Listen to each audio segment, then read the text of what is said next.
YouTube channel में स्वागत है आपका। साथियों, आज टेट सीरीज 7 को सोल्व आउट करेंगे। प्यारे साथियों, अभी तक हमने 6 टेट सीरीज सोल्व कर चुके हैं।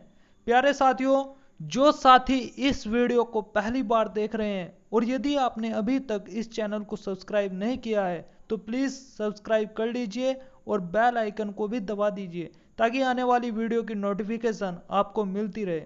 चलिए स्टार्ट करते हैं आज के शानदार क्लास को। पहला क्वेश्चन है, डबल पिन की कोर हार्डनेस कितनी होती है?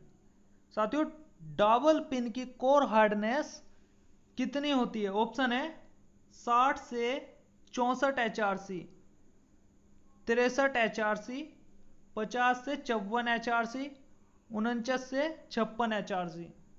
साथियों, इसका राइट आंसर हो जाएगा 50 से 54 HRC। ठीक है साथियों, देखिए यहां पर क्वेश्चन में पूछा गया है कोर हार्डनेस। ठीक है, तो कोर हार्डनेस की जो HRC है वो होगी 50 से 54 HRC। अगर यहां पर पूछा जाता कि सरफेस हार्डनेस, अगर पूछा जाता सरफेस हार्डनेस, तो साथियों सरफेस हार्डनेस के लिए वो होती है 60 से 64। ठीक है, कितनी हो जाती है सरफेस हार्डनेस के लिए? 60 से 64 HRC। ठीक है, और साथियों देखिए HRC का क्या अर्थ होता है? HRC का मतलब होता है साथियों हार्डनेस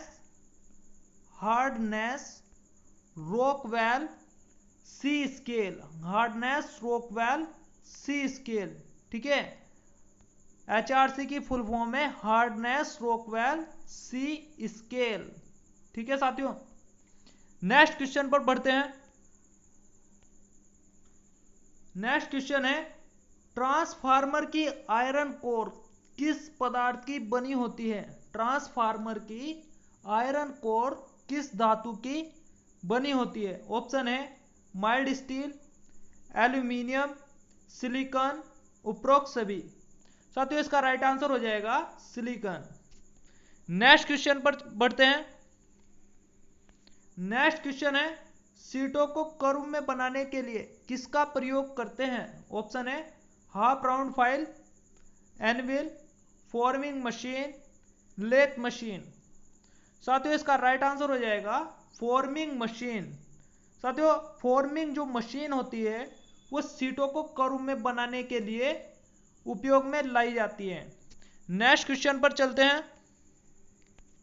नेक्स्ट क्वेश्चन है हमारा, टेढ़े मेढ़े जॉब की आकृति की जॉब के लिए ग्राइंडिंग मशीन प्रयोग करते हैं। ऑप्शन है centreless grinder, wet grinder, sand belt grinder, surface grinder. साथियों, इसका राइट आंसर हो जाएगा sand belt grinder. Sand belt grinder जो होता है साथियों टेढ़े मेढ़े जॉब की आकृति के लिए प्रयोग करते हैं। ठीक है, नेक्स्ट क्वेश्चन पर बढ़ते हैं। नेक्स्ट क्वेश्चन है, भट्टी फोर्ज। भट्टी साथियों, भट्टी को कहा जाता है फोर्ज। ठीक है, फोर्ज की हीट को कम करने में सहायक है। कौन सहायक होता है भट्टी की हीट को कम करने में? तो ऑप्शन है साथियों सोवल, पोकर, ब्लोवर, स्प्रिंकल। साथियों, इसका राइट आंसर हो जाएगा ऑप्शन डी, स्प्रिंकल। ठीक है साथियों, सोवल जो होता है वो कोयला डालने के लिए काम में आता है। ठीक है, और ब्लोवर जो होता है साथियों ये भट्टी में हवा प्रदान करने के लिए, भट्टी में हवा सप्लाई करने के काम में आता है। ठीक है, और साथियों जो पोकर होता है ना, पोकर जो है एक लोहे की छड़ होती है। ठीक है, एक छड़ के आकार का होता है। इसका प्रयोग जलते हुए कोयले को और राख को गिराने के काम में आता है। ठीक है, नेक्स्ट क्वेश्चन पर बढ़ते हैं। बेरिंग का उद्देश्य है, ऑप्शन है इनर रेस, दो शाफ्टों की फास्टनिंग, लंबी शाफ्टों को सहारा देना, समतल सतह प्रदान करना। साथियों, इसका राइट आंसर हो जाएगा लंबी शाफ्टों को सहारा देना। ठीक है, नेक्स्ट क्वेश्चन पर बढ़ते हैं। किस क्रिया में धातु से भार कम किया जाता है? ऑप्शन है सोल्डरिंग, होनिंग, ब्रेजिंग, वेल्डिंग। साथियों इसका राइट आंसर हो जाएगा होनिंग। होनिंग एक ऐसी क्रिया है साथियों जिसमें धातु का भार कम किया जाता है। ठीक है, नेक्स्ट क्वेश्चन पर बढ़ते हैं साथियों। नेक्स्ट क्वेश्चन है हमारा, पाइप ट्यूब का साइज कहां से लिया जाता है? ऑप्शन है लंबाई से, बाहरी व्यास से, अंदरूनी व्यास से, दीवारों की थिकनेस से। साथियों इसका राइट आंसर हो जाएगा बाहरी व्यास से। देखिए साथियों यहां पर जो क्वेश्चन किया गया है pipe tube, most important question है। पाइप ट्यूब, ट्यूब का अर्थ होता है साथियों जो कम व्यास के पाइप होते हैं उनको ट्यूब कहा जाता है। ठीक है, और उनका साइज कहां से लिया जाता है? बाहरी व्यास से। ठीक है, अगर यहां पर क्वेश्चन आता कि पाइप का साइज कहां से लिया जाता है तो साथियों उसका आंसर होता है अंदरूनी व्यास से। ठीक है, तब क्वेश्चन आंसर क्या लगाते हैं हम? अंदरूनी व्यास से, यदि पूछा जाता पाइप का साइज कहां से लिया जाता है। ठीक है, और इस क्वेश्चन में क्या होगा इसका राइट आंसर? पाइप ट्यूब पूछा गया है ना, पाइप ट्यूब का साइज कहां से लिया जाता है तो इसका राइट आंसर है बाहरी व्यास से। क्लियर हो गया? नेक्स्ट क्वेश्चन पर बढ़ते हैं। नेक्स्ट क्वेश्चन है साथियों, सरफेस की क्वालिटी मापने वाला एक उपकरण बताओ। ऑप्शन है dial test indicator, state mechanical surface indicator, try square. साथियों इसका राइट आंसर हो जाएगा मैकेनिकल सरफेस इंडिकेटर। साथियों मैकेनिकल सरफेस इंडिकेटर एक सरफेस की क्वालिटी को मापने वाला एक उपकरण है। ठीक है, नेक्स्ट क्वेश्चन पर बढ़ते हैं। नेक्स्ट क्वेश्चन है किस प्रकार की धातु जल में तैरती है? ऑप्शन है जर्मेनियम, सोडियम, प्लेटिनम, सिनेबार। साथियों इसका राइट आंसर हो जाएगा, इसका राइट आंसर है सोडियम। ठीक है, नेक्स्ट क्वेश्चन पर बढ़ते हैं। क्राउन व्हील किससे संबंधित है? ऑप्शन है फेस प्लेट, फोरजा चक, थ्रीजा चक, कैच प्लेट। साथियों इसका राइट आंसर हो जाएगा, इसका राइट आंसर है थ्रीजा चक। ठीक है, साथियों यहां पर हम और रिलेट कर सकते हैं थ्रीजा चक। थ्रीजा चक का साथियों अदर नाम क्या होता है? सेल्फ सेंटरिंग चक। ठीक है, सेल्फ सेंटरिंग चक है इसका अन्य नाम, सेल्फ सेंटरिंग चक। ठीक है, और साथियों फोरजा चक का अन्य नाम क्या है? फोरजा चक का अन्य नाम होता है साथियों इंडिपेंडेंट चक या डॉग चक या रिवर्सिबल चक। रिवर्सिबल चक का मतलब होता है साथियों चक को उल्टा किया जा सकता है। क्वेश्चन आता है साथियों एग्जाम में कि किस चक को, किस लेथ चक को उल्टा किया जा सकता है, तो साथियों वहां पर आंसर लगेगा फोरजा चक। ठीक है, और फेस प्लेट का प्रयोग कहां पर करते हैं साथियों? अनियमित आकार के जॉब को पकड़ने के लिए। ठीक है, नेक्स्ट क्वेश्चन पर बढ़ते हैं। नेक्स्ट क्वेश्चन है हमारा 30 मीटर की दूरी तक पावर ट्रांसमिटर वाला साधन है। ऑप्शन है चैन ड्राइव, बेल्ट ड्राइव, रोप ड्राइव, कैम ड्राइव। साथियों इसका राइट आंसर हो जाएगा रोप ड्राइव। साथियों रोप ड्राइव एक ऐसी ड्राइव है जिसका प्रयोग लंबी दूरी तक पावर को ट्रांसमिट करने के लिए प्रयोग किया जाता है, चैन ड्राइव या रोप ड्राइव। ठीक है, नेक्स्ट क्वेश्चन पर बढ़ते हैं।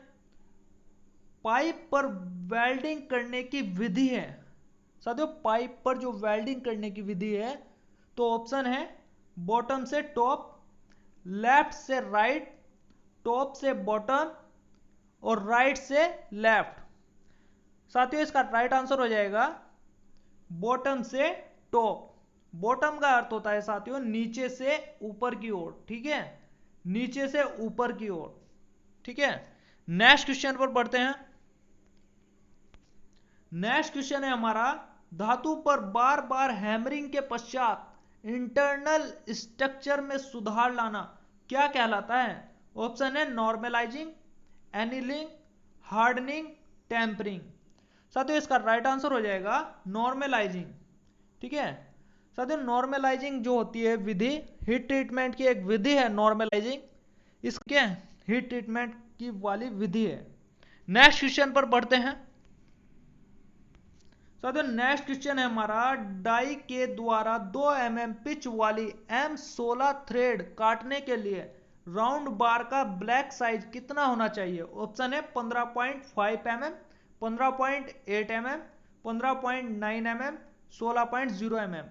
ठीक है, देखिए साथियों कैसे इसको सोल्व आउट करेंगे वो देखते हैं। चलिए देखिए साथियों, जो हमें व्यास दिया हुआ है यानी 16 mm का, ठीक है, डाया कितना है 16 mm का डाया है। ठीक है, और पिच कितनी दी हुई है हमको, पिच दी हुई है 2 mm की। ठीक है, तो साथियों इसका सूत्र क्या होता है? ब्लैक साइज का मतलब होता है, ब्लैक साइज का मतलब होता है डाई साइज। ठीक है, तो साथियों इसका सूत्र होता है यहां पर D माइनस पी बटे 10। ठीक है, अब देखिए कैसे इसको सोल्व आउट करेंगे। देखिए साथियों, तो D माइनस पी अपॉन 10, तो D की जगह क्या आ गया 16 आ गया। ठीक है, P की जगह क्या आ गया, पिच कितनी है हमारे पास 2। ठीक है, और 10 कैलकुलेशन करने पर 2 से हम 10 को काट देंगे, 1/5 आ गया। ठीक है, 5 को भी हम दशमलव रूप में क्या लिख सकते हैं 0.2। यहां पर देखिए 0.2 लिख सकते हैं।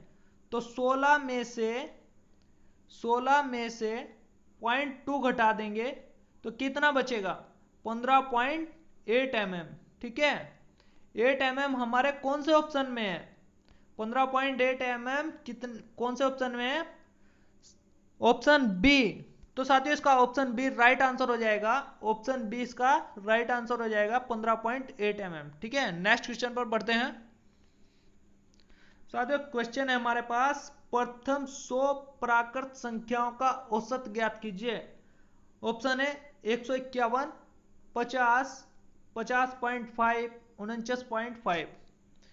देखिए साथियों, औसत क्या होता है सबसे पहले हमें यह पता होना चाहिए, औसत किसको कहते हैं। ठीक है, औसत किसको कहते हैं साथियों? इंग्लिश में इसको क्या कहते हैं, एवरेज।